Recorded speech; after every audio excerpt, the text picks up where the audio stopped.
Well, good morning, everyone. It's great to see you all again. Thanks for joining us for the 23rd meeting of the Ukraine Defense Contact Group.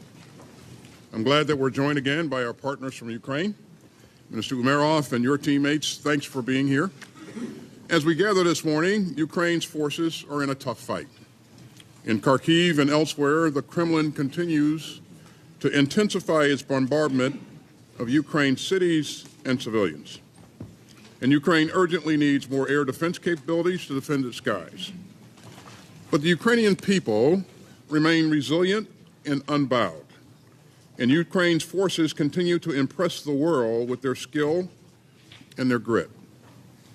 Ukrainian forces are fending off Russia's new offensive in the Kharkiv region and holding strong on the front lines in Ukraine's east and south.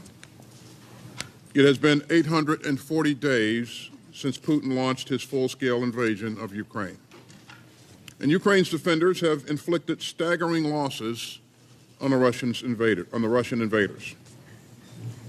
Since Putin's full-scale invasion in February 2022, at least 350,000 Russian troops have been killed or wounded.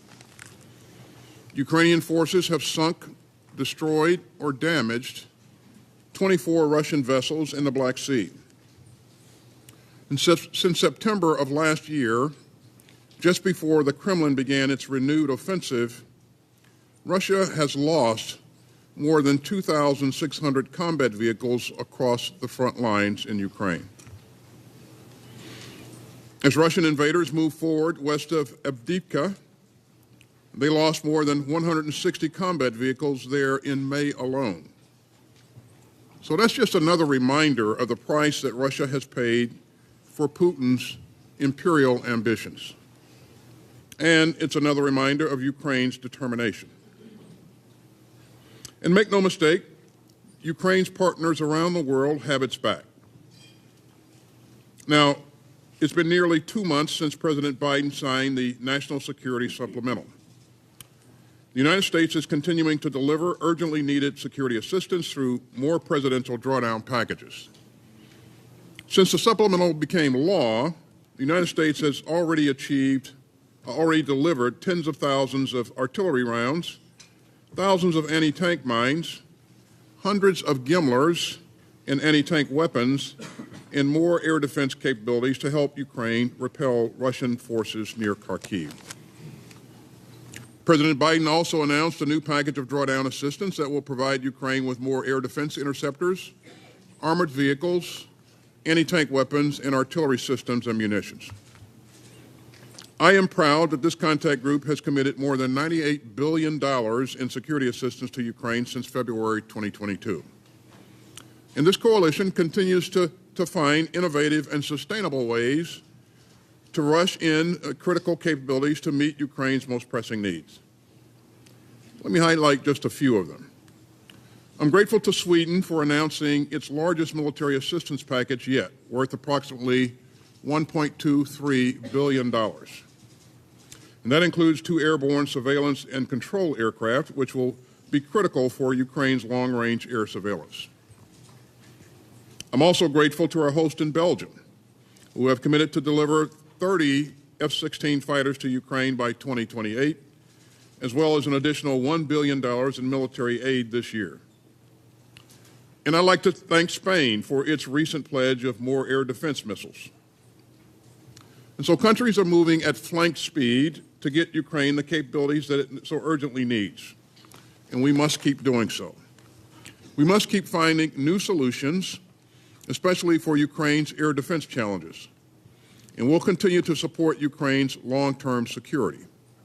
And you can see that in Ukraine's new bilateral security agreements with Belgium, Iceland, Norway, Portugal, Spain, and Sweden. This contact group is also supporting Ukraine's work to strengthen and modernize its forces for the long haul. The 8 capability coalitions provide a practical, nimble mechanism for allies and partners to do just that. I'm grateful for the coalition leadership group's work to drive progress across each capability coalition. And just yesterday, the coalition leadership group met to discuss the next steps to meet both Ukraine's short-term needs and its long-term requirements. And I look forward to hearing updates today from the Drone Coalition. The Drone Coalition is working to help Ukraine fend off Russian aggression today and deter Russian aggression tomorrow. For its long-term security, Ukraine needs a robust, effective, and self-reliant defense industry. So the United States is working closely with this contact group to strengthen Ukraine's defense industry and to foster joint projects. Now, we got a lot of work ahead, and fortunately, support for Ukraine is growing and not waning. In fact, I'm pleased to welcome Argentina as a new member. Minister Patry, I'm glad to have you with us. And ladies and gentlemen, this is a critical moment. The stakes of this war are high, and Ukraine's survival is on the line, but so is all of our security. None of us would want to live in a world where Putin prevails.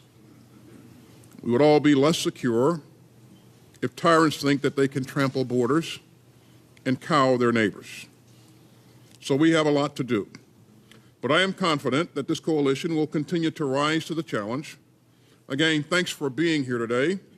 And with that, we'll pause for a moment while our friends in the media depart. Thank you.